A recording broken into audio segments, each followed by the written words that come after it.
క్రీస్తు Macedonia grace ministries దైవజనులు Karunakar pastor గారు మన మధ్యలో ఉన్నారు. ఇప్పుడు పాట పాడింది కూడా పాస్టర్ గారి యొక్క సతీమణి గారు. వారి కొరకు దేవుడు దీవించి ఇద్దరు పిల్లల్ని ఇచ్చున్నారు. వారు ఇంజనీరింగ్ చేస్తున్నారు. ఆ ప్రాంతంలో చాలా మంచి పరిచర్య చేయడానికి దేవుడు సేవకులకి పిలుపునిచ్చి ఉన్నారు. మేము కూడా వెళ్తూ వస్తూ ఉంటాము. ఎంతో ప్రేమతో ఆతిథ్యాన్ని ఇస్తూ సేవకులను గౌరవించే మంచి కుటుంబము. అయితే సేవకులు చక్కటి వాక్య సందేశాన్ని ఇవ్వడానికి దేవుడు ఎన్నో మెళకువలను ఇచ్చి ఉన్నారు.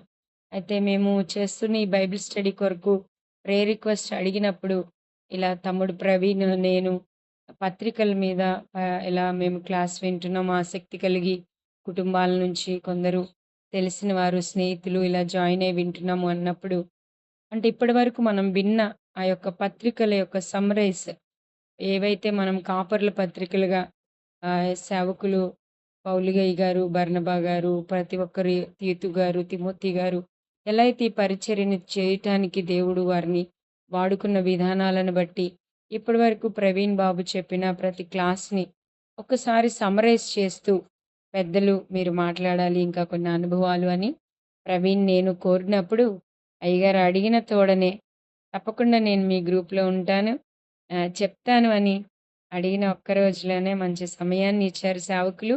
నిజంగానే ఆ కొత్త అనుభవాలు వినడం చాలా నేనైతే ఎంతో ఆశీర్వాదకరంగా భావిస్తున్నాను. ఈ ప్రత్యేకమైన సమయాన్ని దైవజనులకి ఇచ్చే ముందు మన మధ్యలో ఉన్న ప్రియ సేవకురాలు మల్లేశ్వరి ప్రియానంద్ గారు ప్రార్థన చేయవలసిందిగా ప్రేమతో ఆహ్వానం తెలియజేస్తున్నాను.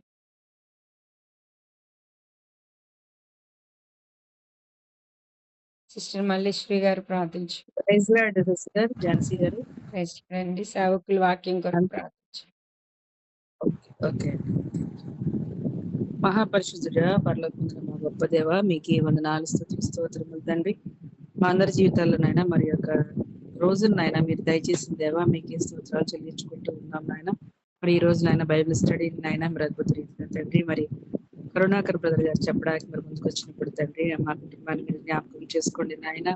మరి నాయన ప్రతి వారము కూడా మేము ప్రవీణ్ బ్రదర్ ద్వారా బైబిల్ స్టడీ నేర్చుకుంటూ ఉన్నాం ప్రభువా. అందుని బట్టి మీకు వందనాలు చెల్లించుకుంటున్నాం తండ్రి.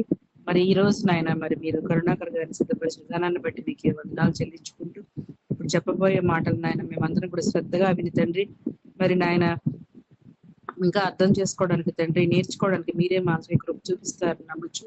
మరి బైబిల్ స్టడీ అంతటినీ కూడా మీ బంగారు హస్తాలకు అప్పచెప్పుకుంటున్నాం తండ్రి. ప్రతి ఒక్కరిని కూడా మీరు దీవించండి నాయన. నేర్చుకోవడానికి వాక్యాన్ని నేర్చుకోవడానికి మరి ఎంతో శ్రద్ధాశక్తులు చూపించే వారికి మమ్మల్ని అందరినీ ఉంచమని తండ్రి. మరి ముఖ్యంగా నాయన ఇప్పుడు వాక్యాన్ని ఎత్తుపడుతున్నటువంటి కరుణాకర్ బ్రదర్ ని అందరినీ కూడా దీవించి ఆశీర్వదించమని నేసి అతి పరిశుద్ధమైన నామంలో ప్రార్థించి స్తుతించి అడిగి వేడుకుంటున్నాను మా పరమ తండ్రి. Amen. Praise lord. Thank you అమ్మగారు. ప్రార్థన చేసి దేవుని మహిమపరచండి. మీకు హృదయపూర్వక వందనాలు. ఈ ప్రత్యేకమైన సమయంలో పాస్టర్ కరుణాకర్ గారు మాసిడోనియా గ్రేస్ చర్చ్ వ్యవస్థాపకులు సంఘ కాపరి గారిని ఈ సమయాన్ని తీసుకొని వాక్య భాగంలోనికి సమయం 2:30 గంటలు ఇంకా మీ కొరకు 10 నిమిషాలు ఎక్కువ తీసుకున్నా పర్లేదు. ఈ బైబిల్ స్టడీని నడిపించవలసిందిగా ప్రేమతో మీకు ఈ సమయాన్ని ఇస్తున్నాను. ప్రైజ్ లార్డ్ పాస్టర్ గారు.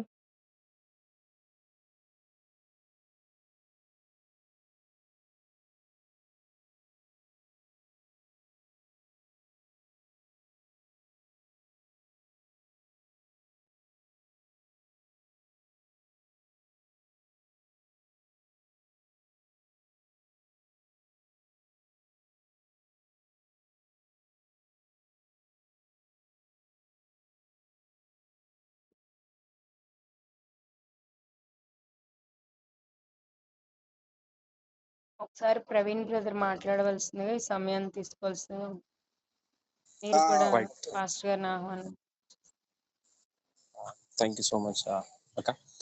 యా కరుణాకర్ గారికి నిండు వందనాలు తెలియజేస్తున్నాను. ఎస్ఎస్ఎం బైబిల్ స్టడీ తరఫున ప్రాముఖ్యంగా మరి హెర్మోన్ బ్లెస్సింగ్ మినిస్ట్రీస్ సంస్థలు మేము అందరం ఇట్లా ఉన్నప్పుడు కలిసి రావట్లేదు సార్. అదే అక్క నాకు కొంచెం బయట ఉన్నాను కదా దానివల్ల రావట్లేదేమో. నా వాయిస్ వినిపిస్తుందని నమ్ముతున్నాను. కొంచెం ఇప్పుడు హలో వినిపిస్తుందండి అందరికి? కొంచెం లో వస్తుంది తమ్ముడు. అందరికి వినపడుతుంది, బాగానే వినపడుతుంది, చెప్పండి. Okay. Okay. Thank you master గారు. మేము విజయవాడ ప్రాంతానికి వచ్చినప్పుడు మమ్మల్ని ఎంతగానో మీ ఆతిథ్యం ద్వారా అదే విధంగా చర్చి చూసినప్పుడు మేము ఎంతో సంతోషించాము. నేను జాన్సక్క కట్టుకుంటే ఇలా కట్టుకోవాలి అని మేము కూడా ప్రేరేపించబడ్డాము. సో కొద్దిలో మంచిగా కట్టుకోవాలి అనేటువంటి ఆలోచన మాకు కలిగింది.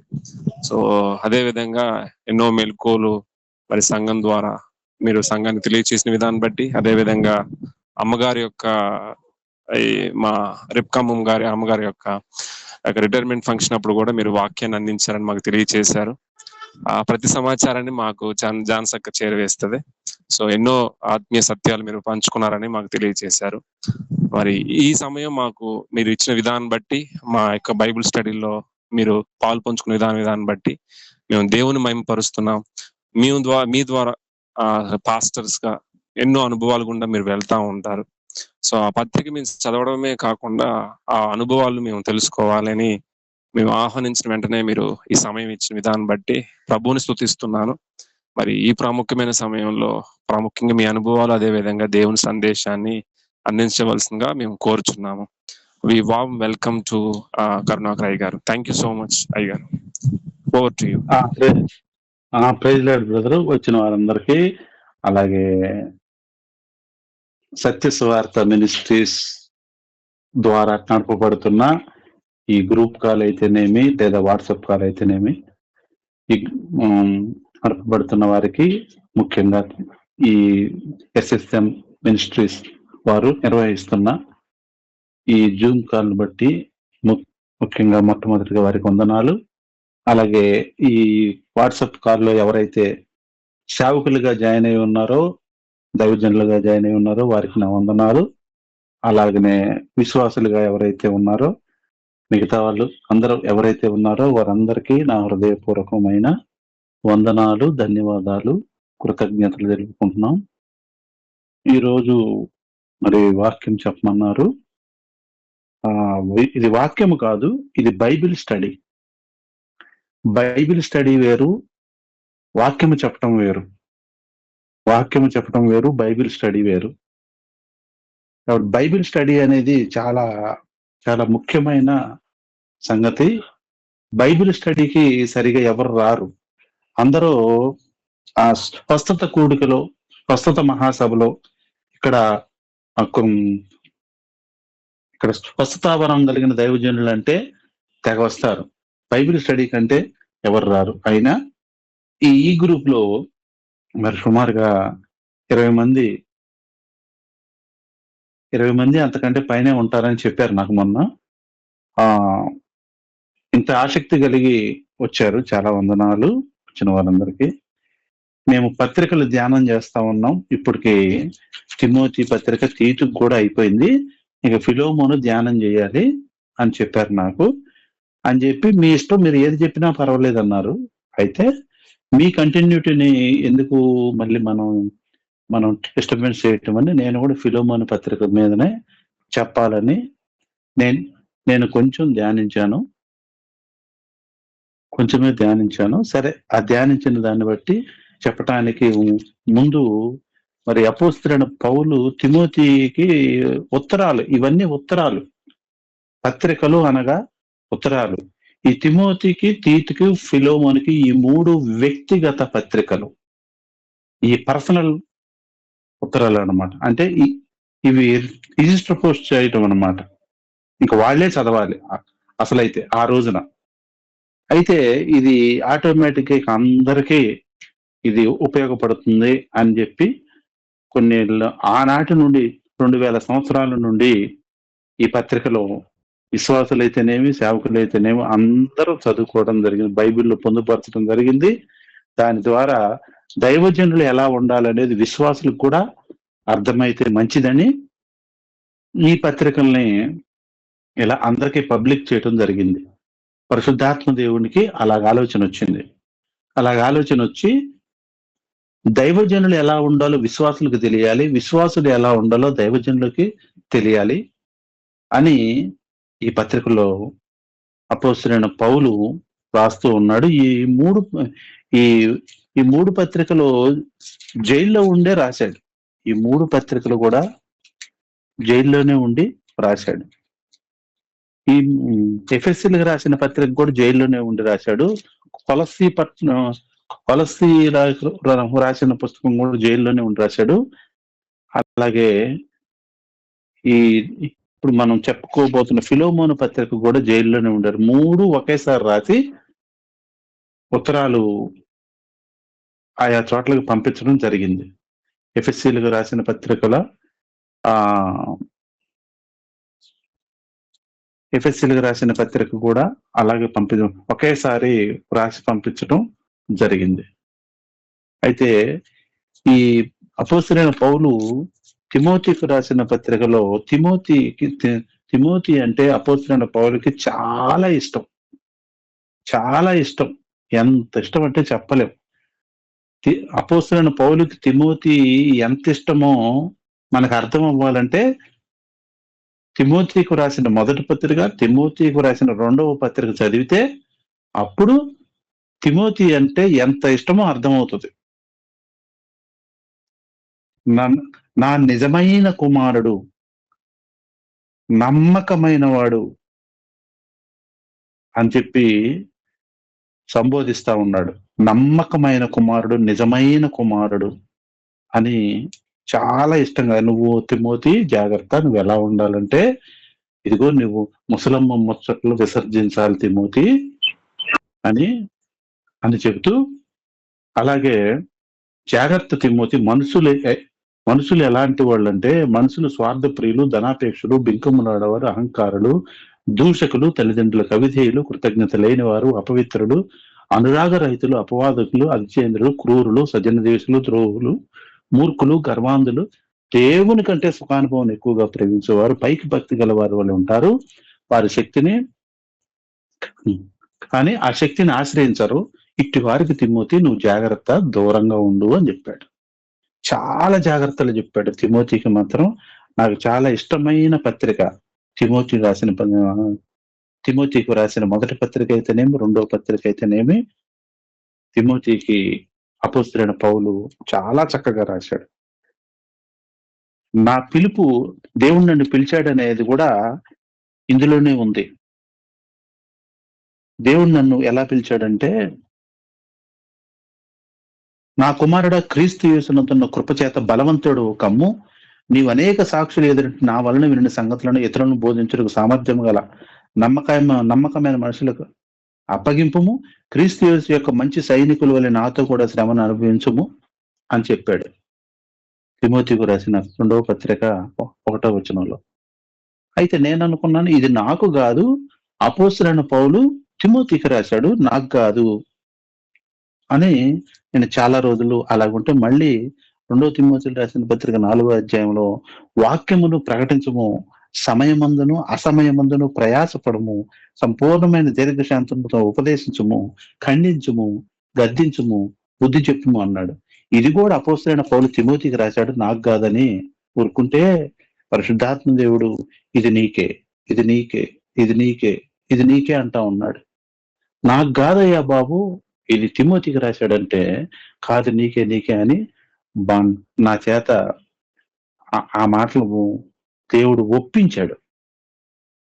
నువ్వే సేవకు రావాలని. నేను కాదంటే వింటలేదు, రావాలంటే అప్పుడు నాకు ఒక గవర్నమెంట్ జాబ్ ఇస్తే ఆ తర్వాత నేను సేవకు వస్తాను అని నేను దేవుడితో ఒప్పందం చేశాను. ఎందుకు చేశానంటే నాకు ఎట్టకు గవర్నమెంట్ జాబ్ రాదు కాబట్టి నేను అది అడ్డం పెట్టాను అనమాట.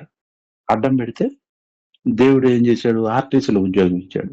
ఆర్టీసీలో ఉద్యోగం వస్తే నేను అనుకున్నాను అది గవర్నమెంట్ జాబ్ కాదు, Andhra Pradesh state road transport corporation.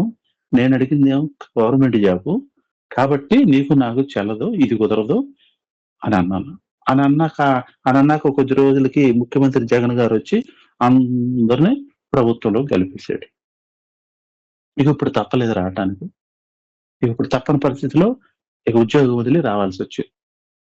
ఎందుకు చెప్పానంటే ఇది తిమోతికి రాసిన పత్రిక చాలా నాకు ఇష్టమైన పత్రిక. ఎన్ని జాగ్రత్తలు చెప్పాడో అపోస్తలుడైన పౌలు చెప్పలేమన్నమాట. చక్కగా చిన్నప్పటి నుంచి దగ్గర పెట్టుకొని పెంచి చాలా చక్కగా పెంచాడు తిమోతిని. ఆ విధంగా చాలా చాలా మాటలు, చాలా జాగ్రత్తలు, చాలా విషయాలు చెప్పాడు. అబద్ధ బోధల గురించి కూడా చెప్పాడు. హిత బోధ విషయంలో జాగ్రత్తగా ఉండు. నా దగ్గర నువ్వు ఏమి నేర్చుకున్నావో అదే చెప్పు. నేను మంచి పోరాటం పోరాడాను. నువ్వు కూడా అలా ఉండాలి. నీతి కిరీటం కావాలి. నేను పొందుతున్నాను. నువ్వు కూడా పొందు తిమోతి. జాగ్రత్త. నీవు మాత్రం హితబోధ విషయంలో జాగ్రత్తగా ఉండు. ఆరోగ్యకరమైన బోధ ఏది, అనారోగ్యకరమైన బోధ ఏది జాగ్రత్తగా తెలుసుకొని నా దగ్గర నువ్వు ఏమి నేర్చుకున్నావో అవన్నీ నువ్వు జాగ్రత్త పడు అని చెప్పి జైల్లో ఉండి కూడా ఉత్తరాలు రాస్తూనే ఉన్నాడు. జైల్లో ఉండి కూడా ఉత్తరాలు రాస్తూనే ఉన్నాడు. అలాగే తీతు పత్రిక కూడా నిజమైన కుమారుడు తీతు అని మాట్లాడుతూ తీతు పత్రికలో పెద్దవాళ్ళు, చిన్నవాళ్ళు, ముసలివాళ్ళు వీళ్ళందరినీ ప్రస్తావిస్తూ వీళ్ళందరి మధ్యలో నీవు ఎలా మెలగాలి, ఎలా ఉండాలి, అధికారులకు లోబడటం అంటే ఏంటి ఇత్యాది విషయాలన్నీ చాలా చక్కగా చెప్తూ వచ్చారు. అయితే ఇప్పుడు నేను కొద్దిగా ప్రిపేర్ అయింది ఏంటంటే ఫిలోమోను రాసిన పత్రికలో నేను కొంచెం మరి ఈరోజు అది చెప్పాలని నేను కొంచెం ప్రిపేర్ అయ్యాను. ఫిలోమోను అంటే దేవుని ప్రేమించువాడు అని అర్థం. ఫిలోమోను అని పేరు నాకు అర్థము దేవుణ్ణి ప్రేమించేవాడు. పేర్లకు అర్థాలు ఉంటాయా అంటే ఉంటాయి. నా పేరు కరుణాకర. కరుణాకర అంటే దయగలవాడు, జాలి గలవాడు ఇత్యాది అర్థాలు చాలా వస్తాయి. కాబట్టి పేరుకి అర్థాలు ఉంటాయి. అలాగే ఫిలోమోను అంటే అర్థం ఏంటంటే ఫిలోమోను అంటే దేవునికి ప్రియుడు. ఇతను కొలసి పట్టణస్థుడు, చాలా ధనవంతుడు. కొలసి పట్టణస్థుడు, చాలా ధనవంతుడు. అలాగే పౌలుకు ఆత్మీయ కుమారుడు. అపోస్తలుడైన పౌలు ఫిలోమోను మొట్టమొదటి ఎక్కడ కలుసుకున్నాడంటే ఎఫెస్సి పట్టణంలో కలుసుకున్నాడు. ఎఫెస్సి పట్టణంలో కలుసుకొని ఆయనకు సువార్త చెప్పి మారుమనసు పొందించి బాప్తిసం ఇప్పించి ఆ ఫిలోమోను కుమారుడుగా అక్కడ ఎంచబడ్డాడు. అపోస్తలుడైన పౌలుతో కలిసి చాలా కాలం ఉన్నాడు. అపోస్తలుడైన పౌలుకి పరిచయం చేశాడు చాలా కాలం.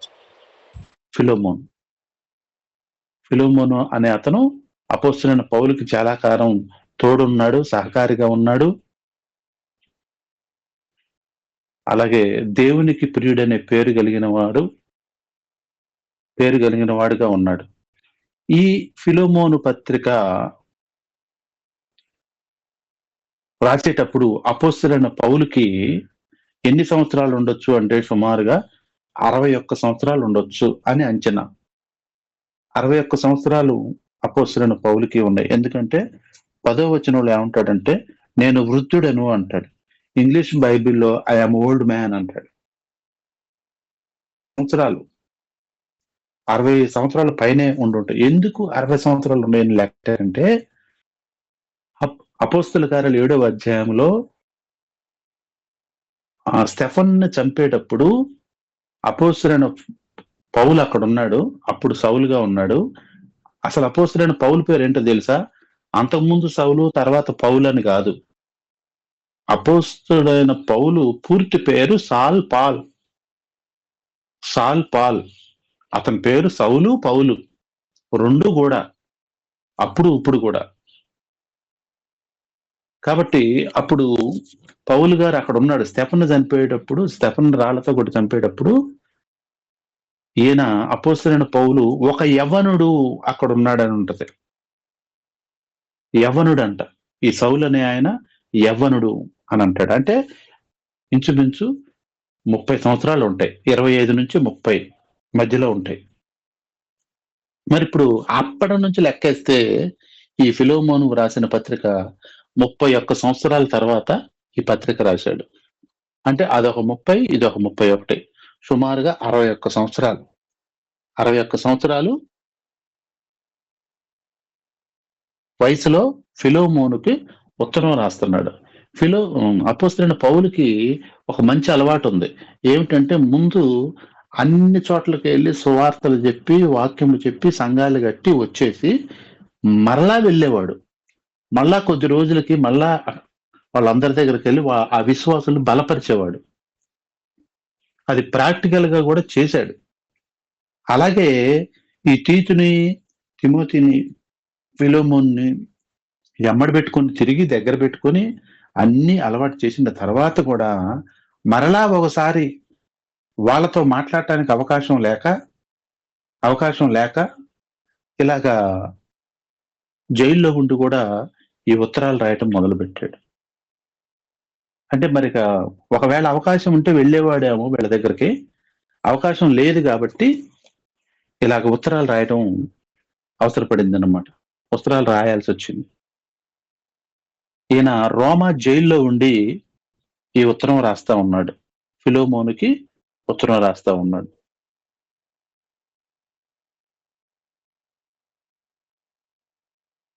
ఈ ఫిలోమోను కొలస్సి పట్టణస్థుడు అని మనం చెప్పుకున్నాం. ఈ ఫిలోమోను భార్య పేరు అప్పియా. ఎందుకంటే ఫిలోమోను రాసిన పత్రిక 1:1-2 వచనాల్లో ఉంటుంది. క్రీస్తు యేసు ఖైదీ అయిన పౌలును సహోదరుడు అయిన తిమోతియు మా ప్రియుడును జతపని వాడునైన ఫిలోమోనుకును మన సహోదరి అయిన అప్పియకును తోడి యోధుడైన అర్కిప్పునకును నీ ఇంట ఉన్న సంఘమునకును శుభమని చెప్పి వ్రాయినది. అర్కిప్పు అంటే ఎవరంటే ఫిలోమోనుకి కుమారుడు. ఇతను కూడా యోధుడంట, దైవజనుడంట. ఇతను కూడా యోధుడు, దైవజనుడు. అప్పియ అనే ఆమెము భార్య. అంటే ఇప్పుడు ఉత్తరం రాసేటప్పుడు మనం కూడా ఇదివరకు ఉత్తరాలు రాసేటప్పుడు నా దగ్గరకు వచ్చి ఉత్తరాలు రాపించుకునేవాళ్ళు చాలా మంది. ఇప్పుడు నా చిన్నప్పుడు నేను 5-6 తరగతులు చదివినప్పుడు, అరే బాబు కొద్దిగా ఉత్తరం రాసి పెట్టరా అంటే, ఇక వాళ్ళు చెప్పక ముందే నేనేం రాసాను తెలుసా? ప్రియాతి ప్రియమైన అమ్మకు, నాన్నకు, తమ్ముడికి, చెల్లికి, అక్కకి, అన్నకి, తోడు బంధువులందరికీ నమస్కరించి వ్రాయినది. ఇక్కడ మేము క్షేమంగా ఉన్నాము, మీరు కూడా అక్కడ క్షేమంగా ఉన్నారని దేవుని ప్రార్థన చేస్తున్నాను. ముఖ్యంగా వ్రాయినది ఏమనగా అని అంతవరకు వాళ్ళు చెప్పకుండా నేను రాసి, ఇప్పుడు చెప్పండి, ఇక మీరు ఏం చెప్పదలుచుకున్నారు చెప్పండి అనేవాడిని. అలాగే ఉత్తరాలు ఎప్పుడు అలాగే రాస్తారు. ముందు ఇంటి వారికి, ఆ తర్వాత బంధువులకి రాస్తారు. అలాగే అపోస్తలుడైన పౌలు కూడా ఏమని రాస్తాడంటే, ఫస్ట్ ఫిలోమోనుకి అని చెప్పి, ఆ తర్వాత ఫిలోమోను భార్య అపోస్తలుడైన పౌలుకి ఏమైందంటే సహోదరి అయింది. మన సహోదరి అయిన అప్పియకును, ఆ తర్వాత కుమారుడు, తోడి యోధుడైన అర్కిప్పునకు అంటే కుమారుడికి అని రాసి, ఆ తర్వాత నీ ఇంట ఉన్న సంఘమునకు శుభమని చెప్పి రాయి. అంటే ఇంట్లో సంఘం ఉంది, అంటే ఇంటి వద్దనే సంఘం పెట్టుకుంటున్నాడు.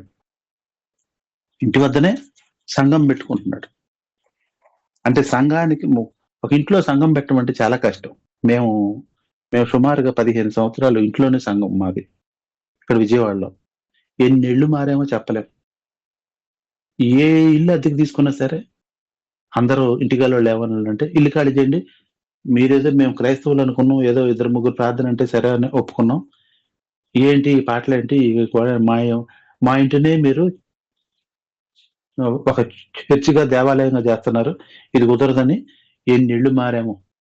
ఇంట్లో ప్రార్థన పెట్టడం చాలా కష్టం. అయితే ఇక్కడ ఫిలోమోను చాలా గొప్ప ధనవంతుడు కాబట్టి, సొంత ఇల్లు ఆయనదే కాబట్టి, చాలా పెద్ద ఇల్లు కాబట్టి ఆయన ఇంట్లో సంఘం నడిపించడానికి ఇష్టపడ్డాడు. సరిపోతే ఇంతకీ ఈ ఫిలోమోను రాసిన పత్రిక ఇది ఒక recommendation letter. This is also one of the recommendation letter. ఇది ఒక అతన్ని ఇంకొక అతనికి రికమెండ్ చేస్తూ చెప్తున్నాడు అనమాట. అది ఈ పత్రిక. ఈ పత్రికలో 1-3 వచనాలు శుభవచనాలు, 1-3 వచనాలు శుభవచనాలు, 4-7 వచనాలు క్షమించే వ్యక్తి యొక్క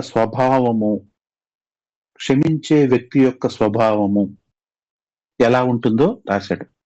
ఆ తర్వాత 8-18 వచనాల్లో ఫిలోమోను క్రియలు, నువ్వేం చేస్తావు, నువ్వు ఎలా ఉంటావు నాకు తెలుసు అన్నట్టుగా ఫిలోమోను చేసిన కార్యాలు, క్రియలన్నీ చెప్తా ఉన్నాడు. 19-25 ఇక క్షమించుట, నువ్వు పలానా ఒనేసిమును క్షమిస్తావు కదా, ఆ క్షమించేది ఎందుకో నేను చెప్తున్నా. అని చెప్పడం అన్నమాట.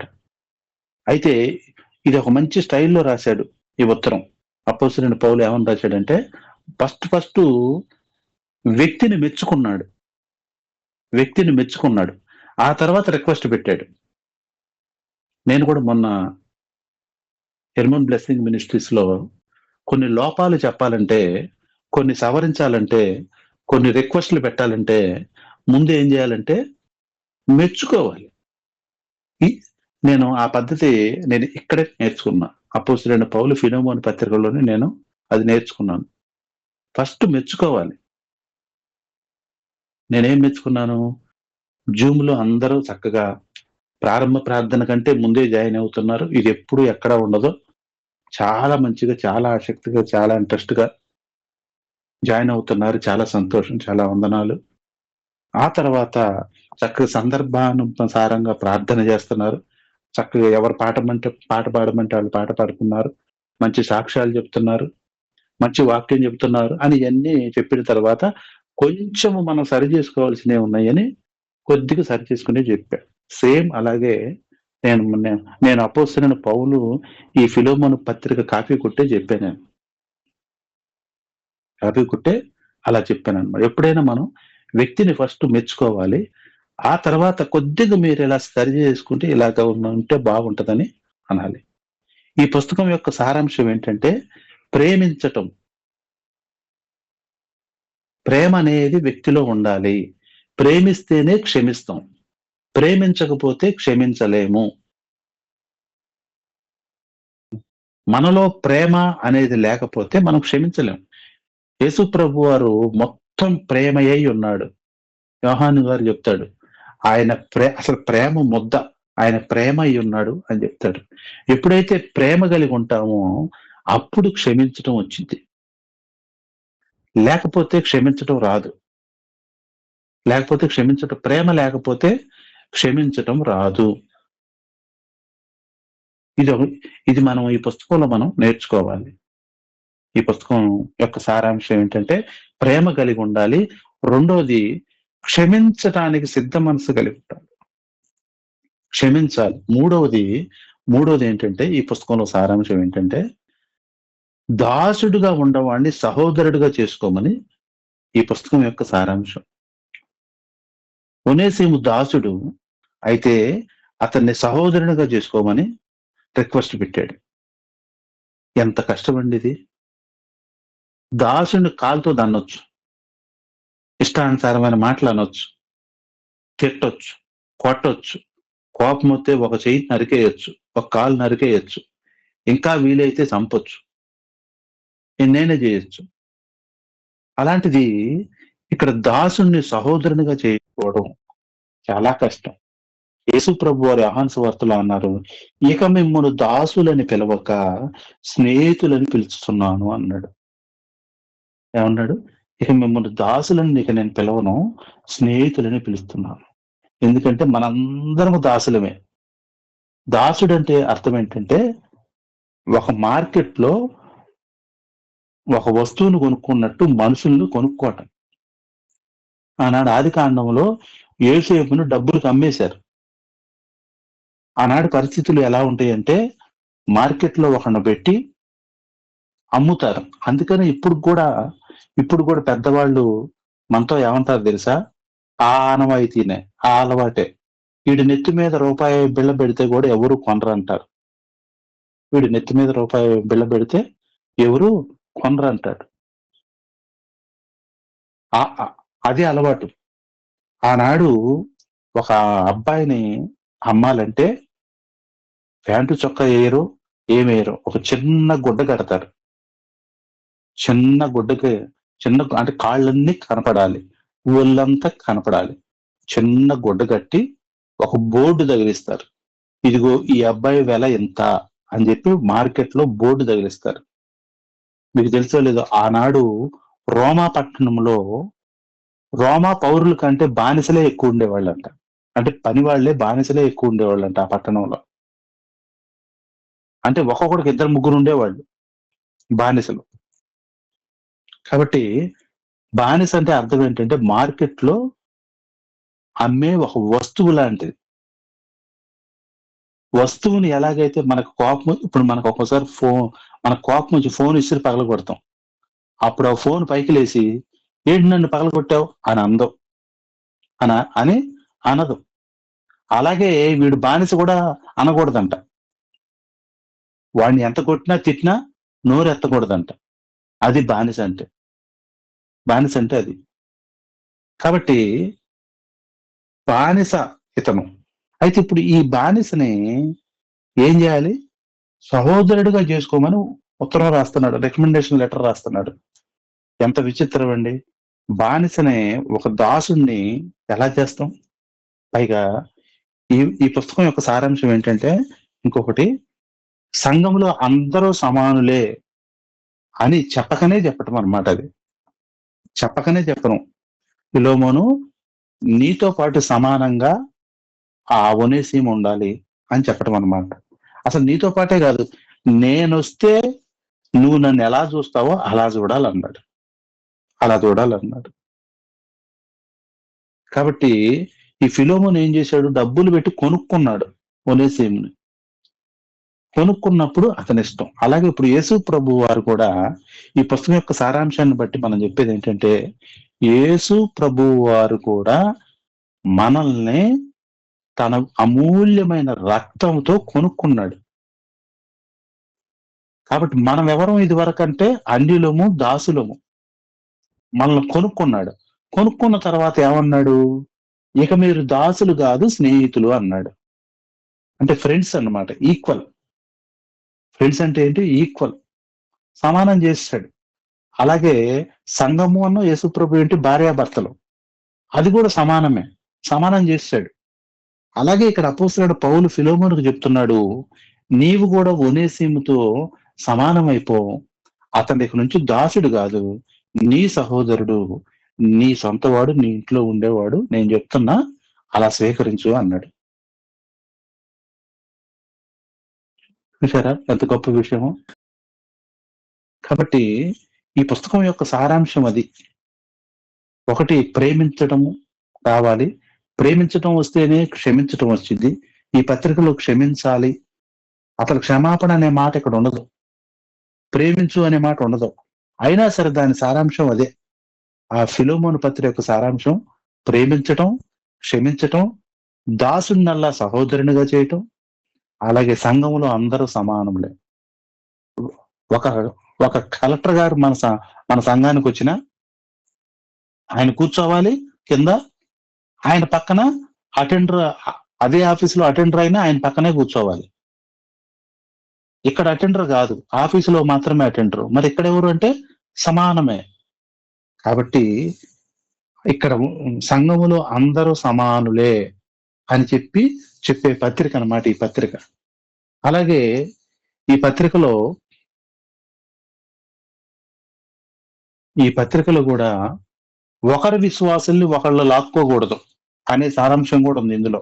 ఇప్పుడు చాలా మంది సేవకులు ఒక దగ్గరికి వెళ్ళే విశ్వాసుల దగ్గరికి వెళ్ళి, మీరు బాగా మీ పాస్టర్ గారు బాగా చెప్పడం అని చెప్పి ఏదో ఒకటి చెప్పో లేదో ఒకటి చెప్పి లాక్కొచ్చుకుంటున్నారు. అలా లాక్కు రాకూడదు అనే సారాంశం కూడా ఉంది ఇందులో ఉంది. ఎక్కడుందో చెప్పమంటారు? అది అపోస్తలుడైన పౌలు దగ్గరికి ఒనేసిము పారిపోయి వస్తాడు. వచ్చినప్పుడు అతను కొద్ది రోజులు ఉంచుకున్న తర్వాత ఫిలోమోనుకు ఉత్తరం రాస్తున్నాడు. ఉత్తరం రాసి, నేను ఈ కుర్రోడ్ని ఉంచుకోవచ్చులే కానీ నేను ఇక్కడ ఉంచుకోవడం న్యాయం కాదు. ఇది నువ్వు డబ్బులు పెట్టి కొనుక్కున్నావు, ఇతడు నీవాడు కనుక నీ దగ్గరకు పంపించడమే న్యాయం. నేను ఇక్కడ ఉంచుకొని నేను ఇక్కడ సేవలు చేసుకోవడం భావ్యం కాదు, అందుకే నేను నీ దగ్గర పంపిస్తున్నాను అన్నాడు. అంటే ఒక దైవజనుడు, ఒక దైవజనురాలు ఒక విశ్వాసిని కని పెంచి పెద్ద చేసి బాప్తిసం ఇచ్చి అన్ని ఇచ్చిన తర్వాత ఇంకొక దైవజనుడు వెళ్ళి లాక్కోకూడదు. అది న్యాయం కాదని ఇండైరెక్ట్ గా అపోస్తలుడైన పౌలు గారు ఇక్కడ చెప్తున్నాడు. చెప్పకనే చెప్తున్నాడు, ఒకళ్ళ విశ్వాసులను ఒకళ్ళు లాక్కోకూడదని చెప్తున్నాడు. ఇది కూడా ఇందులో ఈ పుస్తకంలో ఇమిడి ఉంది. ఇది ఇమిడి ఉంది. ఇంకొకటి, పౌలు మధ్యవర్తి, యేసు ప్రభు వారు మధ్యవర్తి.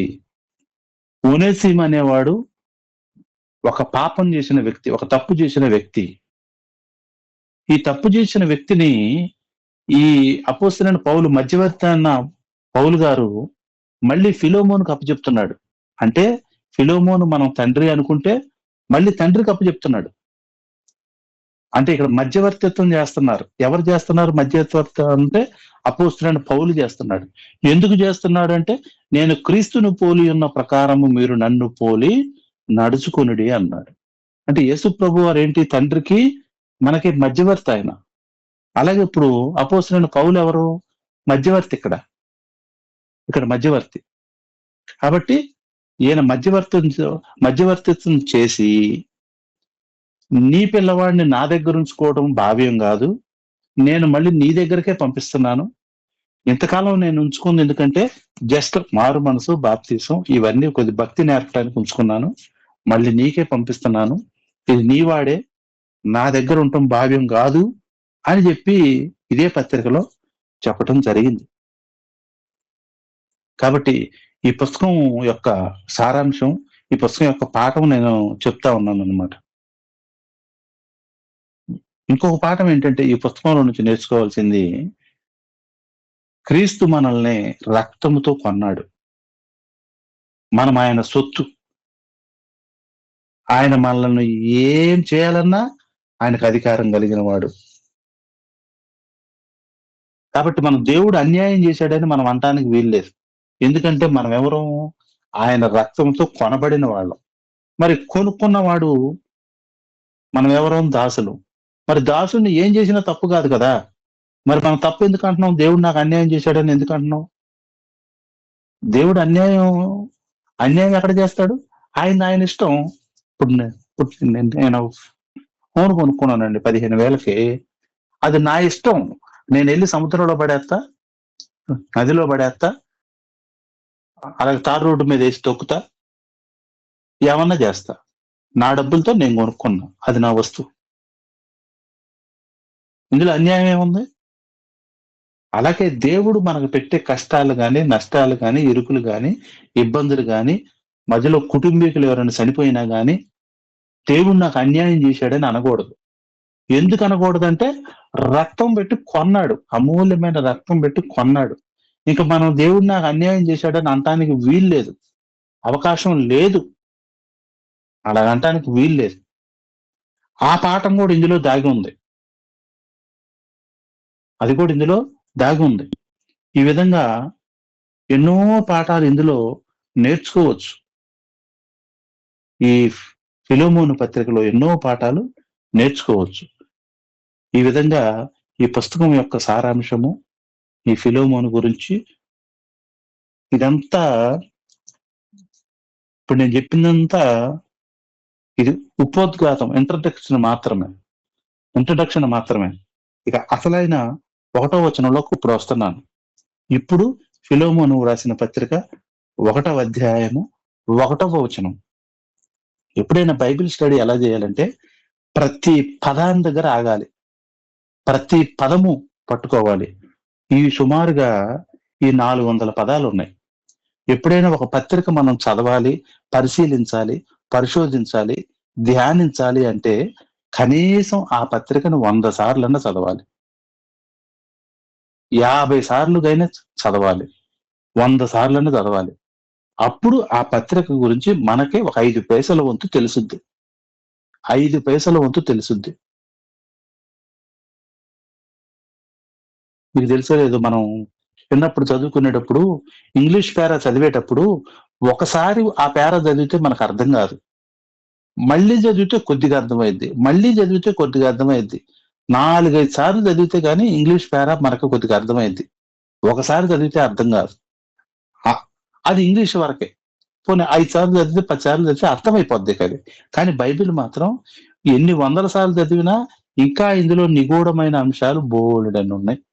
అందుకనే కీర్తనకారుడు ఏమంటాడంటే అప్పటికీ చాలా భక్తుడు, ఎన్నో కీర్తనలు రాసిన వ్యక్తి ఏమంటాడంటే 119:18 వచనంలో, నీ ధర్మశాస్త్రములో ఆశ్చర్యకరమైన సంగతులను చూచున్నట్లు నా కన్నులను తెరువుము అంటాడు. నేనంటాను, ఏంటి దావీదు గారు ఇప్పుడు దా కళ్ళు మూసుకొని ఉన్నావా ఏంటి అంట.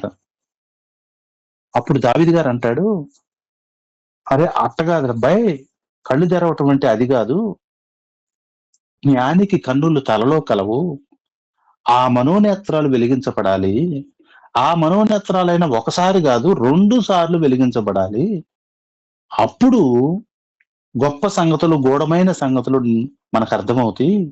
అందుకే నేను 119 కీర్తన వరకు వచ్చి కూడా మళ్ళీ నేను ఏమని ప్రార్థన చేస్తున్నానంటే, నీ ధర్మశాస్త్రములు ఆశ్చర్యకరమైన సంగతులు చూచినట్లు నా కన్నులను తెరువుమని ప్రార్థన. ఇంకొక విషయం అందులో, ఇంకొక ముఖ్యమైన విషయం ఉంది అందులో. ఏముందంటే దావీదు మహారాజు ఆ ప్రార్థన చేసేటప్పుడు ధర్మశాస్త్రము అంటే ఎన్ని పుస్తకాలు ఉన్నాయి? ఇప్పుడు మనకి 66 పుస్తకాలు ఉన్నాయి బైబిల్ అంటే. అప్పుడు కీర్తనాకారుడైన దావీదు ప్రార్థన చేసేటప్పుడు ఎన్ని పుస్తకాలు ఉన్నాయి అంటే 5. ఆదికాండం, నిర్గమాకాండం, లేవియాకాండం, సంఖ్యాకాండం, ద్వితీయోపదేశ కాండం. 5 పుస్తకాలే ఉన్నాయి. ఈ 5 పుస్తకాలని ధర్మశాస్త్రము అనేవాళ్ళు అప్పుడు. మరి 5 పుస్తకాల్లోనే నాకు ఆశ్చర్యకరమైన సంగతులు నేను చూడాలి ప్రభువా అని ప్రార్థన చేస్తున్నాడే. ఇప్పుడు నీవు నేను మరి 66 పుస్తకాలు ఉన్నాయి. ఇప్పుడు మరి మనం ఎంత ప్రార్థన చేయాలి? 5 పుస్తకాలు ఉన్నప్పుడే నెత్తి నోరు బాదుకొని ప్రార్థన చేస్తున్నాడు, నీ ధర్మశాస్త్రంలో ఆశ్చర్యకరమైన సంగతులు చూసినట్లు నా కన్నులు తెరవమని. మరి ఇప్పుడు మనకు 66 పుస్తకాలు ఉన్నాయి. మనకి ఎన్ని కళ్ళు తెరవబడాలి? మనం ఎంత ప్రార్థన చేయాలి? అది ధ్యానం అంటే. ఏదో పుస్తకంలో చదువుకుపోవటం కాదు, పిన్ టు పిన్ ప్రతి పదం దగ్గర ఆగాలి. ఈ మాట ఇప్పుడు ఇదంతా ఎందుకు చెప్పానంటే, ఇప్పుడు నేను ఒక పదం దగ్గర ఆగుతున్నాను, ఆ పదం ఏంటో చూడండి. ఫిలెమోనుకు రాసిన పత్రిక 1వ అధ్యాయం 1వ వచనంలో క్రీస్తు యేసు ఖైదీ అయిన పౌలును అన్నాడు. అంటే పౌలు ఎవరంట? పౌలు ఎవరు? క్రీస్తు యేసు ఖైదీ. అసలు ఖైదీ అంటే ఏంటి? ఇక్కడ ఆగాలిక, ఈ మాట దగ్గర ఆగాలి కాసేపు. ఖైదీ అంటే ఏమిటి?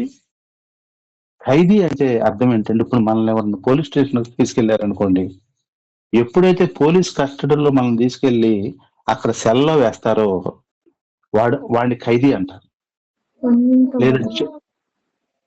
లేదా జైల్లో పెడతారో వాళ్ళ ఖైదీ అంటారు. ఇక ఖైదీకి ఇష్టాలే ఉండవు. మన దగ్గర ఫోన్ లాక్కుంటారు, మన జేబుల్లో డబ్బులుంటే డబ్బులు లాక్కుంటారు, మన దగ్గర ఏమైనా ఆయుధాలు ఉంటే ఆయుధాలు లాక్కుంటారు, మనకు అడిగినప్పుడు అన్నం పెట్టరు, మనకు అడిగినప్పుడు మంచినీళ్ళు ఇవ్వరు, మనం ఏది కోరితే దానికి వ్యతిరేకంగా చేస్తారు. అయ్యా మా తమ్ముని ఒకసారి పిలిపించిందంటే, అయ్యి అరబా కూర్చో అంటారు. అయ్యా మా అమ్మనే మా నాన్న ఒకసారి పిలవండి పిలిపించండి అయ్యా అంటే, హే అరవద్దు కూర్చో నేను చెప్పినప్పుడే అంటారు. ఖైదీ అంటే అది. అంటే అసలు మన ఇష్టము ఒక 1% కూడా ఉండదు, దాన్ని ఖైదీ అంటారు. ఇప్పుడు అపోస్తలుడైన పౌలు ఎవరి ఖైదీ అంట అంటే యేసు క్రీస్తు ఖైదీ అంట.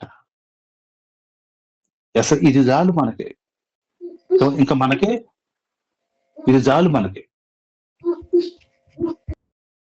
ఫోన్ ఎవరో పొద్దాక ఆన్ చేస్తా ఉన్నారు, మైకు కొద్దిగా చూస్తా ఉండండి. క్రీస్తు యేసు ఖైదీ. నేను అపోస్తలుడైన పౌలు ఎవరి ఖైదీ అంట? క్రీస్తు యేసు ఖైదీ. అంటే అర్థం ఏంటి తెలుసా? ఖైదీలు వారి ఇష్టాలు ఏముండవు. కూర్చోమంటే సిట్ డౌన్ అంటే కూర్చోవటమే, స్టాండ్ అంటే నుంచోవటమే, పలానా ఊరు వెళ్ళంటే వెళ్ళటమే, వచ్చి కూర్చోంటే వచ్చి కూర్చోవటమే, ఏం తినాలో అది తింటమే. ప్రతిదీ వారి ఇష్టం అసలు జరగదు. దాన్ని ఖైదీ అంటారు. ఇప్పుడు అపోస్తలుడైన పౌలు ఫిలెమోనుకు ఉత్తరం రాస్తూ ఈ మాట ప్రస్తావిస్తున్నాడు. ఏమని? నేను క్రీస్తు యేసు ఖైదీని అని. ఇదే పుస్తకంలో ఇంకొక చోట కూడా అంటాడు, నేను క్రీస్తు యేసు ఖైదీనని. ఇదే ఫిలెమోనుకు రాసిన పత్రికలో ఇంకొక చోట కూడా నేను ఖైదీనైన నేను అంటాడు. అంటే 2 సార్లు 2 సార్లు ఖైదీని నేను అని చెప్తున్నాడంటే ఏమి నేర్పుతున్నాడు ఫిలోమోనుకి? ఏ పాఠం నేర్పుతున్నాడు ఫిలోమోనుకి? ఫిలోమోను, నేను ఎలాగ ఖైదీనో నీవు కూడా క్రీస్తు యేసుకి ఖైదీగా ఉండాలయ్యా అని చెప్తున్నాడు. కొరింథీ పత్రికలో మనకేం చెప్పాడు? నేను క్రీస్తును పోలి ఉన్న ప్రకారము మీరు నన్ను పోలి నడుచుకోండి అని చెప్తున్నాడు. ఇప్పుడు ఫిలోమోనుకు కూడా ఏమని చెప్తున్నాడు? నేను క్రీస్తు యేసు ఖైదీని అంటే నెక్స్ట్ మాట ఏంటి? చెప్పకనే చెప్పేది ఏమిటంటే నీవు కూడా క్రీస్తు యేసు చెప్పినట్టు చేయాల్సిందే. అంటే క్రీస్తు యేసు ఏం చెప్తున్నాడంటే నేనేం చెప్తుంటే నువ్వు అది చేయాల్సిందే. ఎందుకంటే నేనెవరిని క్రీస్తుని పోలి ఉన్నాను, మీరేం చేయాలి? నన్ను పోలి నడుచుకోవాలి. అంటే ఇప్పుడు నేను ఖైదీని అయితే నువ్వేమవ్వాలి? నీవు కూడా యేసుక్రీస్తుకి ఖైదీ అవ్వాలి. ఎప్పుడైతే యేసుక్రీస్తు ఖైదీవి నువ్వు అవుతావో ఇక నీలో క్షమాపణ గుణం ఉంటుంది, అలాగనే ప్రేమించే గుణం ఉంటుంది, అలాగే సమానత్వము అనే లక్షణం ఉంటుంది. సమానత్వం అనే లక్షణం ఉంటుంది నీలో అని చెప్పడం అన్నమాట. అది ఒక్క మాటలో చాలా అర్థం ఉంది.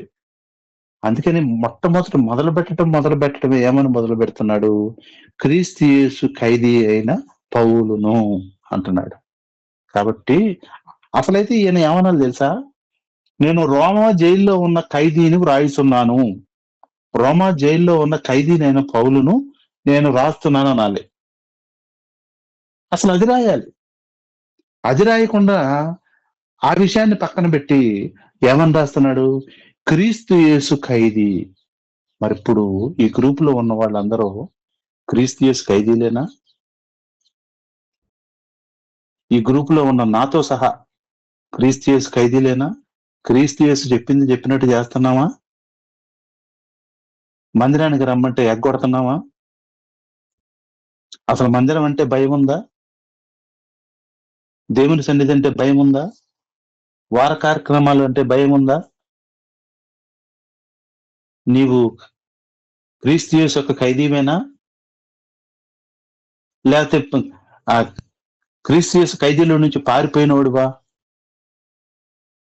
పారిపోయినోడు ప్రవర్తిస్తాడే ఇష్టానుసారంగా ప్లాట్ఫామ్ మీద పడుకొని అక్కడ దీన్ని ఇక్కడ దీన్ని ఆడి తిరిగి ఈడి తిరిగి ఉంటాడే, అలా నీ ఇష్ట ప్రకారం చేస్తున్నావా?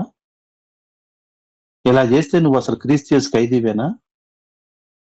అపోస్తులైన పౌలు మనస్తత్వం ఏమన్నా ఉందా? కొద్దిగా క్రీస్తు యేసు మనసు ఏమైనా ఉందా? క్రీస్తు యేసును కలిగిన ఈ మనసును మీరును కలిగి ఉండేడనే మనసు ఏమైనా ఉందా? నీవు ఖైదీవేనా? పరిశీలించుకో, అబ్జర్వ్ చేసుకో ఒకసారి. నేను కూడా అబ్జర్వ్ చేసుకోవాలి. క్రీస్తు యేసు ఖైదీ అంటే ఏంటి? క్రీస్తు యేసు ఏది చెబితే అది చేయాలి. మీరు సమాజముగా కూడుట మానొద్దంటే మానకుండా ఉండాలి. ఆ టైంలో నీకెంత పెద్ద ఫంక్షన్ వచ్చినా సరే దాన్ని కూరలో కరేపాకలా తీసి పారేయాలి. కానీ నువ్వేం చేస్తున్నావు తెలుసా? మందిరంలో ఉన్న కూడుకునే కూరలో కరేపాకలాగా తీసేసి అదే ముఖ్యమని వెళ్తున్నాం. ఇదేనా క్రీస్తు యేసు ఖైదీ లక్షణం? ఇదేనా క్రీస్తు యేసు మనసు? కాబట్టి అపోస్తలుడైన పౌలు చెప్తుంటే అందుకే నేను మంచి పోరాటం పోరాడితిని, నా పరుగు కడముట్టించితిని, విశ్వాసం కాపాడుకుంటుని, ఇక మీదట నా కొరకు నీతి కిరీటం ఉందని ఎందుకు చెప్పాడు అనుకున్నారు? ఆయన ఖైదీ అవ్వబట్టి చెప్పుకున్నాడు. మరి నువ్వు నేను కూడా అలాగే చెప్పుకోవాలంటే మనం ఏమవ్వాలి? ఖైదీ అవ్వాలి. చచ్చిపోయిన వాళ్ళు ప్రతి బ్యానర్ మీద మంచి పోరాటం పోరాడితేనే అని రాస్తాడు. ఎవరయ్యారు? ఎవరు మంచి పోరాటం పోరాడింది? పోరాడితే మరి ఖైదీగా ఉన్నావా లేవా? ప్రతి ఒక్కళ్ళు మహిమలో చేర్చబడ్డారు. ఎవరు మహిమలో? అసలు మారు మనసు ఉందా? బాప్తిజం ఉందా? రక్షణ ఉందా? విశ్వాసం ఉందా? నిరీక్షణ ఉందా? ఏముందని మహిమలో వెళ్ళి కూర్చుంటావు? కాబట్టి క్రీస్తు యేసు ఖైదీ అంటే అర్థం ఏంటో తెలుసా? ఖచ్చితంగా క్రీస్తు యేసు ప్రభు వారు ఏదైతే చెప్పారో దాన్ని ఇంచు కూడా తప్పకూడదు. ఒక దారవంత మందం కూడా తప్పకూడదు. అప్పుడు క్రీస్తు యేసు ఖైదీ అవుతాం. అప్పుడు అపోస్తలుడు పౌలు ప్లేస్ లోకి మనం వెళ్తాం. అప్పుడు దాకా మనం వెళ్ళం. ఏది నీ ప్రేమ చూపించు, ఏది నీ దయ, ఏది నీ క్రియలయ్యి ఎయ్యి, ఒట్టిదే. అంత నాటకం. కాబట్టి జాగ్రత్త, పరిశీలన చేసుకుందాం. క్రీస్తు యేసు ఖైదీ అన్న మాటలో ఎంత అర్థం ఉందో తెలుసా? ఫిలోమోనికే అసలు ఆ మాటకే మొత్తం అర్థమైపోయి ఉండాలి. క్రీస్తు యేసు ఖైదీని పౌలును అని అన్నప్పుడే అర్థమైపోయి ఉండాలి. ఓహో, అపోస్తలుడైన పౌలు గారు, మా గురువు గారు నన్ను కూడా ఖైదీగా ఉండమంటున్నాడు.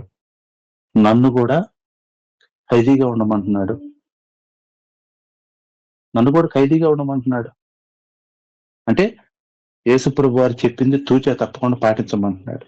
ఆయనలో ఉన్న లక్షణాలు తూచా తప్పకుండా నాలో ఉండాలని చెప్తున్నాడు ఇండైరెక్ట్ గా.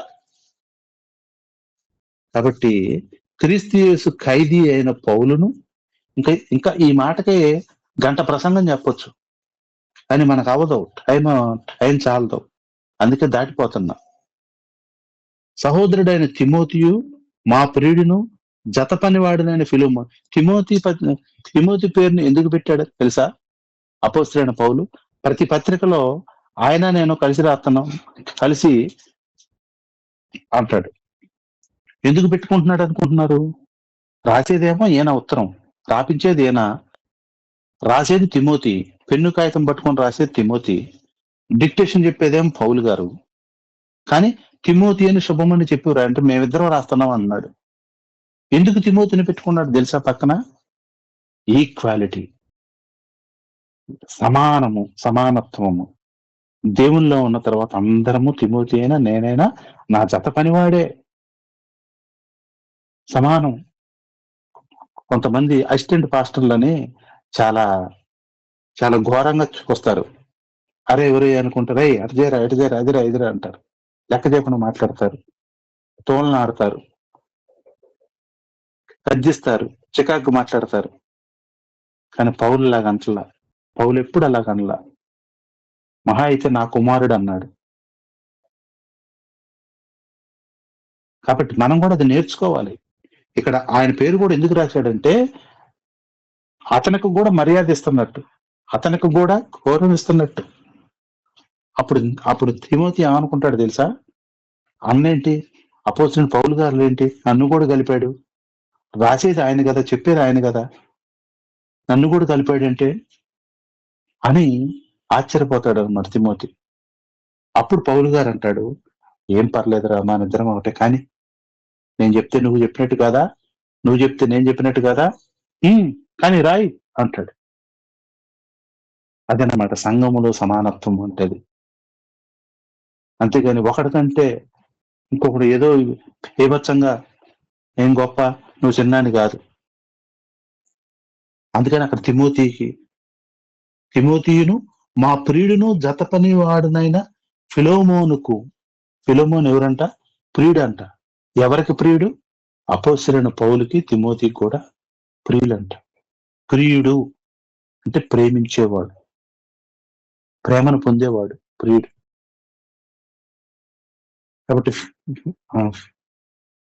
కాబట్టి ఫిలోమోను ఎవరంట? ప్రేమించేవు. నేను నిన్ను ప్రేమిస్తున్నానని. మా ప్రియుడును జత పని వాడునైన ఫిలోమోను. జత పని వాడు ఏంటి? అపోస్తలుడైన పౌలు వాక్యం చెప్తే మారు మనసు పొంది బాప్తిసం తీసుకున్నాడు. అసలైతే ఏమనాలి? శిష్యుడు అనాలి, నా అసిస్టెంట్ అనాలి. కానీ ఇక్కడ ఏమంటున్నాడు? ఈక్వాలిటీ, జత పనివాడు, నా ప్రియుడు జత పనివాడు అని అంటున్నాడు. చూసారా ఎంత బాగా హెచ్చించాడో? ఫిలోమోన్ని ఎంత బాగా మాట్లాడుతున్నాడో, ఎంత బాగా హెచ్చించాడో. కాబట్టి ఈ ఫిలోమోన్ గురించి, ఈ ఫిలోమోన్ పత్రిక అతన్ని సంబోధించడం కూడా చాలా ఆశ్చర్యంగా ఉంది. ఇంకొకటి ఏమంటున్నాడు? మన సహోదరి అయిన అప్పియకును, మన సహోదరి అంటే ఎవరు? ఫిలోమోను భార్య, ఫిలోమోను భార్య అప్పియ. అప్పియకును తోడి యోధుడైన అర్కిప్పు, అర్కిప్పు అంటే ఫిలోమోనుకు కుమారుడు, అతను కూడా దైవజనుడే, అతను యోధుడంట. ఏమని సంబోధించాడు? యోధుడంట. అంటే దేవుని సువార్త నిమిత్తం సైనికుడు, యోధుడు, ఏమన్నా గాని అన్నట్లుగా అనమాట. దేవుని కోసం నేను ఏమైనా అవుతా, చనిపోతా, సువార్త చేస్తా, ఏమన్నా గాని అని ఒక యుద్ధ వీరుల్లాగా అనమాట. యోధుడంట. అంతేకాదు, నీ ఇంట ఉన్న సంఘమునకు శుభమని సంఘం ఉందంట. ఎక్కడది? కొలసీ పట్టణంలో.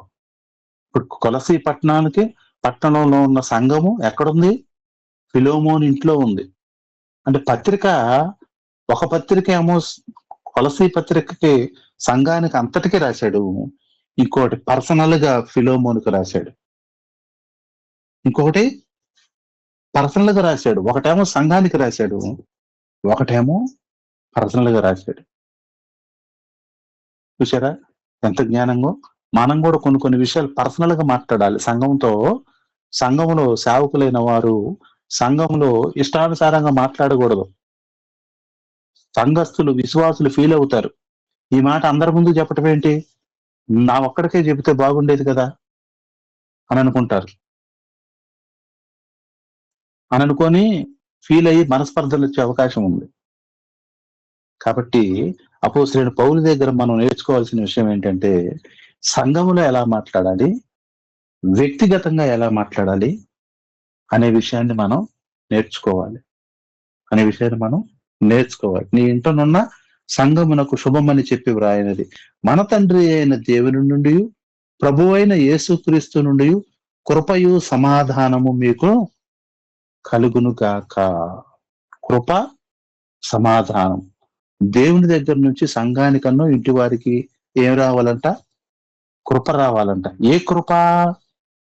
ఏం కృప కలిగి ఉండాలి వాళ్ళు? సంఘం అన్న వాళ్ళు ఏ కృప కలిగి ఉండాలి అని అంటే, క్రీస్తు యేసు ఖైదీ అనే కృప కలిగి ఉండాలి.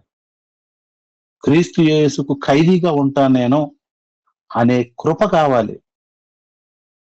ఆ కృపను కోరుకోవాలి మనం. కాబట్టి ఈనాడు మన పాఠము, మన సందేశము సమయం అయిపోయింది. 14:45 అంటే 2 గంటల 45 నిమిషాలు అయింది. మనం 1:30కు మొదలు పెట్టాము, మరి 1:30కు మొదలు పెట్టుంటాం. ఇప్పుడు ఇక గంట సేపు అయింది. ఇంచుమించు నాకు ఇచ్చిన సమయం అయిపోయింది. ఇక్కడ చూస్తేనేమో 3 వచనాలు అయినాయి. సరే, తర్వాత చెప్పుకుందాం మిగతా అన్ని.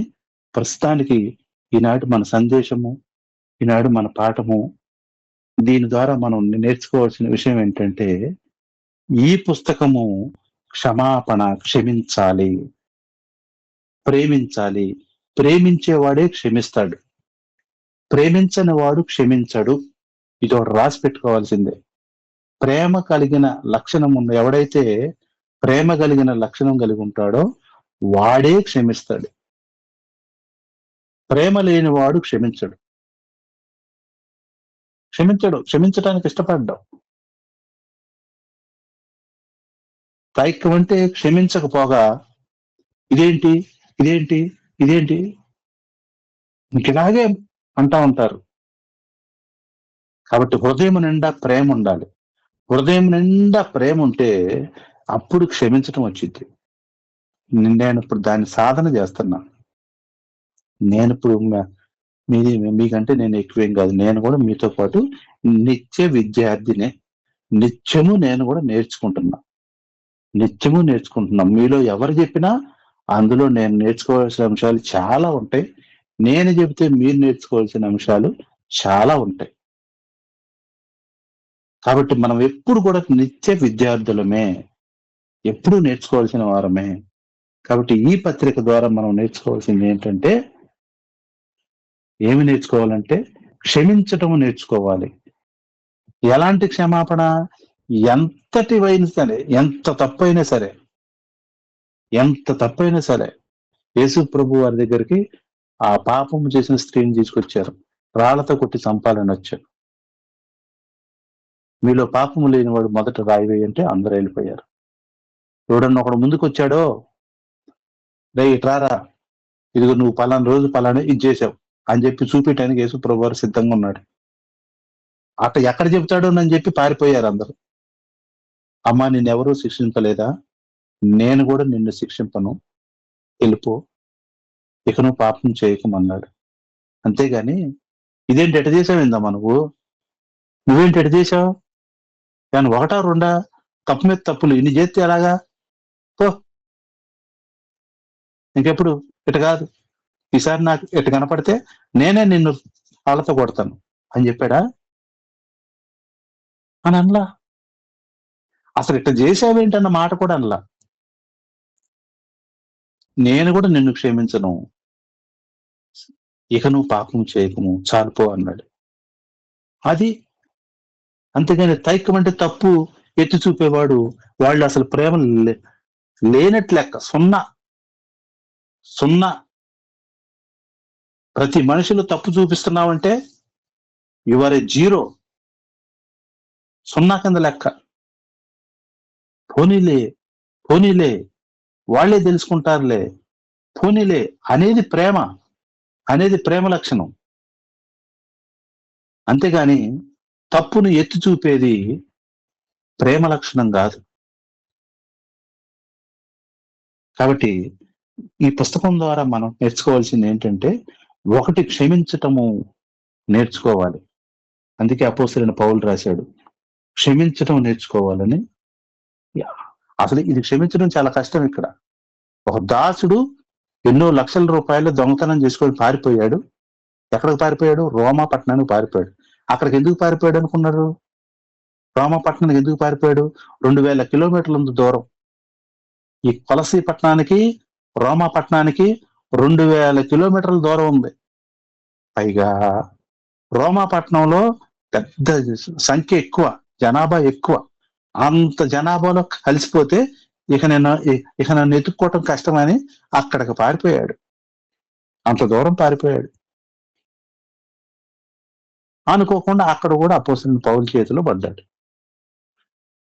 సరే, అది మనం తర్వాత చెప్పుకోవచ్చు. ఈ పుస్తకంలో మనం నేర్చుకోవాల్సింది ఏంటంటే క్షమాపణ, 2 ప్రేమ కలిగి ఉండటము. క్షమాపణ, ప్రేమ కలిగి ఉండటం నేర్చుకోవాలి. ఈ 2 నేర్చుకోవాలి ఈ పుస్తకం ద్వారా. క్షమించాలి, ప్రేమించాలి, పైగా సమానత్వం.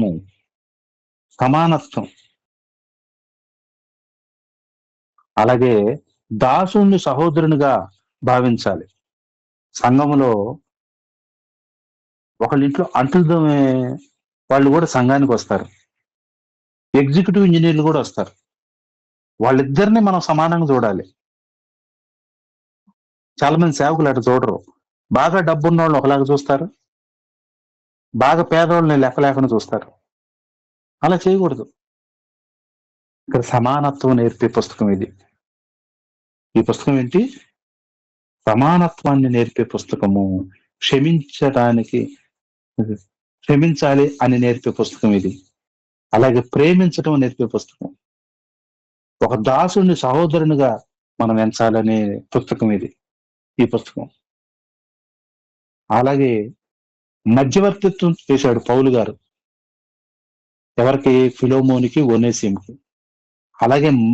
అలాగే దేవుడు కూడా మనకు మధ్యవర్తిగా ఉండి ఆ తండ్రి అయిన దేవుడికి మనకి సమాధాన పరిచాడు.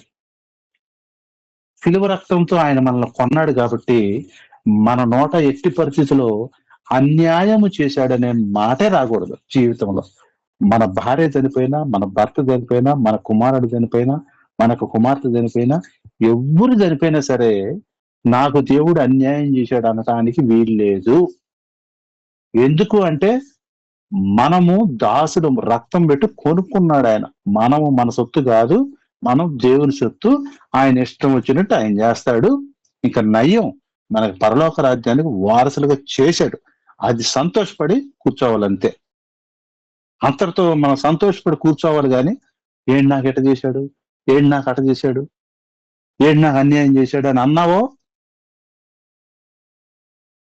అంటే నీకు అసలు రక్షణ విలువే తెలియదు అనమాట. అన్యాయం చేశాడు, నాకు ఇట్ట చేశాడు ఏంటి అని అన్నావు అంటే అర్థం ఏంటంటే నీకు దేవుడు చేసిన త్యాగం గాని దేవుడు చేసింది ఏది కూడా నీకు అర్థం కాలేదని అర్థం. కాబట్టి ఇత్యాది విషయాన్ని ఈ రోజు మనం ధ్యానించాం. ఇంకా ముందు ముందు ధ్యానించాల్సింది చాలా ఉంది, అది ధ్యానిద్దాం. ఈనాటికి సమయం చాలా ఎక్కువైపోయింది. నేను షార్ట్ కట్ లో చెప్పలేకపోయాను, సాధ్యమైనంత వరకు బ్రీఫ్ గానే చెప్పాను. ఈ సమయాన్ని నేను ప్రవీణ్ బ్రదర్ కప్పు చెప్తున్నాను. బ్రదర్ వందనాలు. కరుణాకరయ్య గారు దేవుని వాక్యాన్ని అందించిన దాన్ని బట్టి ఎంతగానో సంతోషిస్తున్నాను. అనేక విషయాలు ఈ రోజు నేర్చుకోవడానికి దేవుడు కృప చూపించిన విధానం బట్టి దేవునికి మహిమ కలుగును గాక. థ్యాంక్ యూ సో మచ్ కరుణాకరయ్య గారు. చాలా విలువైన విషయాలు మా అందరికి తెలియజేశారు. ఎలా బైబిల్ స్టడీ చేయాలో, ఎలా మేము దీన్ని అర్థం చేసుకోవాలో. థ్యాంక్ యూ సో మచ్ అండి. మేమందరం ఆశించింది ఏంటంటే ఇది బైబిల్ స్టడీ కదా, దేవుని దేశం అడగాలని నాకు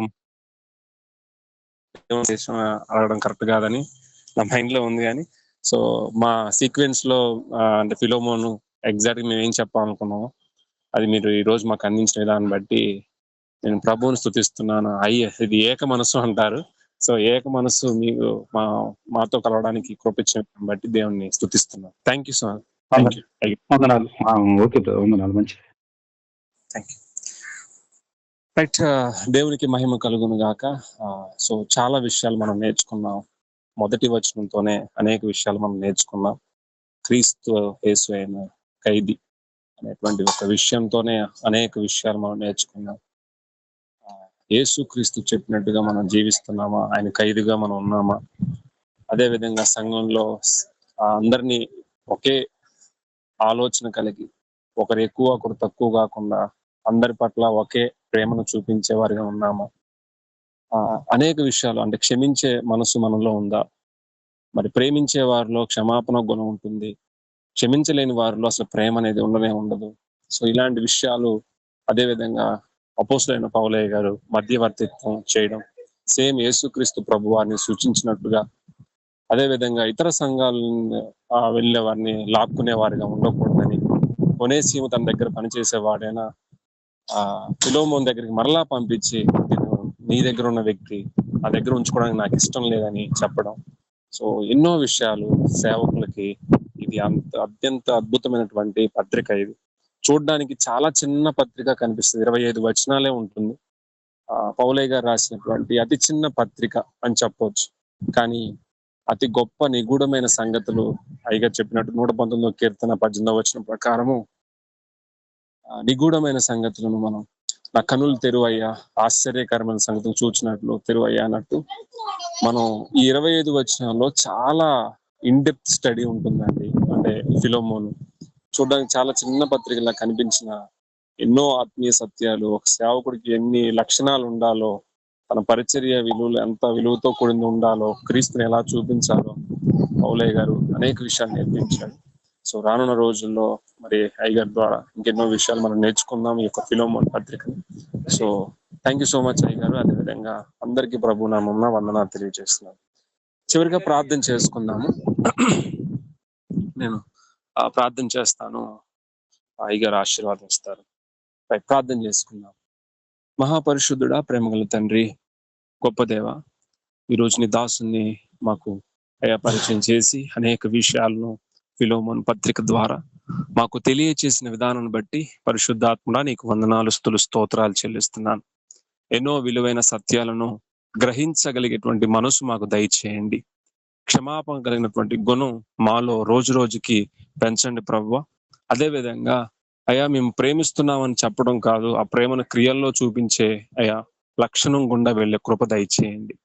అదే విధంగా అపోస్తలుడైనటువంటి పౌలయ్య గారు మరి నీ ఖైదీ అని ఏ విధంగా చెప్పాడు, నా ఇష్టం లేదు ఇక నీ ఇష్టమే నెరవేరుస్తానని ఏ విధంగా అన్నాడు, అదే విధంగా ఇక నా చిత్తము కాదు నీ చిత్తమే జరుగులాగునా మేము నీకు సంపూర్తిగా లోబడతామని చెప్పే విధంగా నీకు పరిపూర్ణంగా లోబడి జీవించే కృప మా అందరికీ తెచ్చేయమని ఇంతవరకు ఈ విధంగా మాట్లాడిన విధానం బట్టి కృతజ్ఞతాస్తు చెల్లిస్తూ ఇంకా మరెన్నో సత్యాలు మేము గ్రహించలాగున మా కనులను కూడా తెరవండి, మా మనోనేత్రాన్ని వెలిగించండి.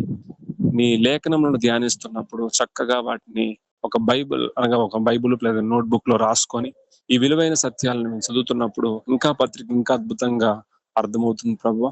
అటు విషయాలను ఈ సేవకుడు ద్వారా మాకు అందించిన దాన్ని బట్టి కృతజ్ఞతాస్తులు చెల్లిస్తూ పాల్గొన్న ప్రతి ఒక్కరూ కూడా నీ ఖైదీగా ఉండాలని మేము ఆశపడుతూ మహిమా ఘనత ప్రభావాలు మీరే పొందుకోమని యేసు నామములో అడుగుచున్నాము మా పరమ తండ్రి, ఆమేన్.